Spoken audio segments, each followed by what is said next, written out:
देखिए ये 2025 के बोर्ड में ये 5 नंबर में फिक्स है। ठीक है, ये डेफिनिट इंटीग्रेशन का क्वेश्चन है। समझे, इसका एक हम तरीका बताते हैं। आंसर बस 2 सेकंड में आंसर आ जाएगा, ज्यादा नहीं टेंशन लेना। आपको आंसर अगर मैच करना है तो 2 सेकंड में। कैसे, आप यहाँ पे देख लीजिएगा, ये डेफिनिट इंटीग्रेशन है। यदि कभी भी कॉस और साइन हो और एक कॉस या एक साइन ऊपर में हो और नीचे में कॉस साइन दोनों हो तो इसका आंसर दम फिक्स है π/4। दम फिक्स है π/4। हाँ, लेकिन बशर्ते यहाँ π/2 होना चाहिए। आपको हम दिखा के, आपको हम अभी साबित करके दिखाएंगे कि कैसे इसका आंसर π/4 दम फिक्स होता। किसी भी तरीके से क्वेश्चन है, यदि एंगल यहाँ पे π/2 है, π/4 मार्क आगे बढ़ेंगे। ये 5 नंबर कर देता, बस 2 सेकंड में आंसर। अब देखिए इसको सॉल्यूशन कैसे करेंगे। इसका सॉल्यूशन करने का एक तरीका, हम जानते हैं कि ये डेफिनिट इंटीग्रेशन है, निश्चित संकलन, अनिश्चित संकलन नहीं। तो सबसे पहले हम इसको आई मानेंगे। आई बराबर ये π/2 और ये 0 है, ये रूट cos6 और ये रूट cos6 और ये रूट sin x इंटू क्या है dx।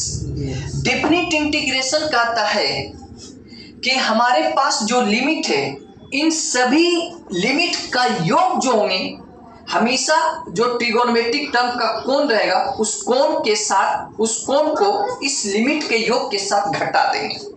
कैसे घटाएंगे, गौर से देखेंगे। इसके एंगल कितना है, x है। इसके पास लिमिट कितना है, π/2 और 0 है, और इसके योग को इसके एंगल के साथ घटा देंगे -6। अब इसी को लिखने का एक सिंपल तरीका होता है कि π/2 को 0 के साथ जोड़ेंगे तो कोई फर्क पड़ेगा नहीं। तो ये क्या आ जाएगा, π/2 और -x, इतना आ गया। अब यहाँ पे गौर से देखेंगे, इसको हम लोग समीकरण क्या मान लेते हैं, 1 मान लेते हैं। अब अगेन यहाँ पे गौर से देखें, आई बराबर ये हमारा रूट cos6 और रूट cos6 और ये प्लस रूट sin x था। अब यहाँ पे आप गौर से ध्यान दें तो ये x ये हमारा cos का एंगल है, और डेफिनिट इंटीग्रेशन के अंदर मैंने क्या किया कि ये x का मान π/2 -x के क्या ले लिया है बराबर। तो क्या ये जो x है, इस x के जगह पे हम लिख सकते हैं π/2 -6। क्या ये x के जगह पे हम लिख सकते हैं π/2 और -6। क्या हम ये साइन के एंगल के जगह पे जो x है, क्या इसको जगह पे हम लिख सकते थे π/2 -6। अब आपको त्रिकोणमिति के अंदर मैंने आपको तोता की तरह रटा दिया है कि cos π/2 -x, 10वीं की टीचर भी पढ़ाएंगे कि cos 90 degree minus theta sine theta. तो क्या यहाँ पे cos π/2 90 डिग्री माइनस x, क्या हम इसको आसानी से नहीं लिख सकते हैं sin x।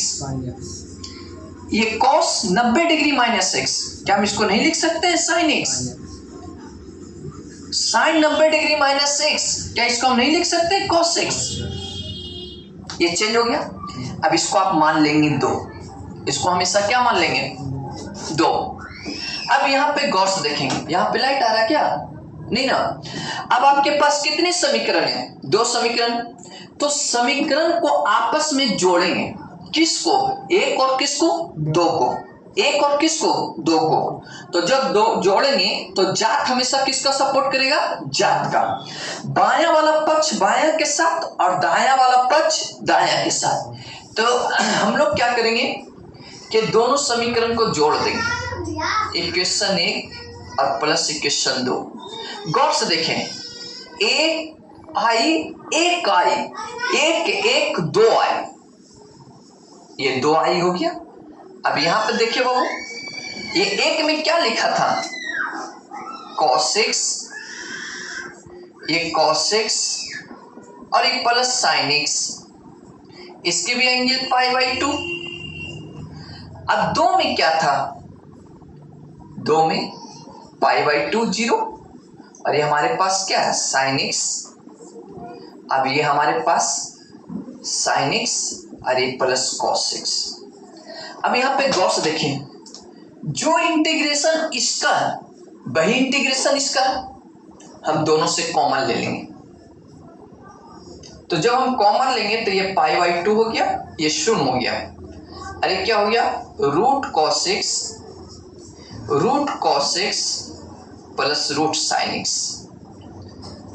अब यहां पे क्या बच गया, रूट sin x, अब ये रूट sin x अब प्लस रूट cos x। देखिए आप सभी जगह dx छोड़ रहे हैं, dx दे दीजिएगा, ये बहुत ज्यादा जरूरी है। क्वेश्चन में आपको देगा नहीं लेकिन आपको देना पड़ेगा। मैंने यहां दिखा दिया, यहां आप लोग दिखा दीजिए, ठीक है।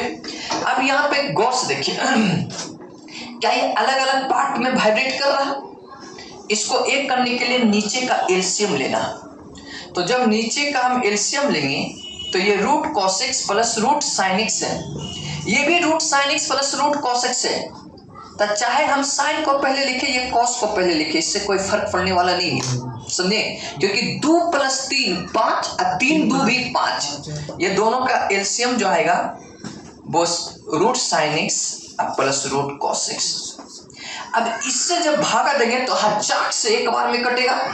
अब एक को इसमें हर चाक से गुना कर देंगे, कोई फर्क नहीं पड़ेगा, ये क्या हो जाएगा cos x। इससे हर चाक से इसमें भागा दीजिए, एक बार में कटेगा,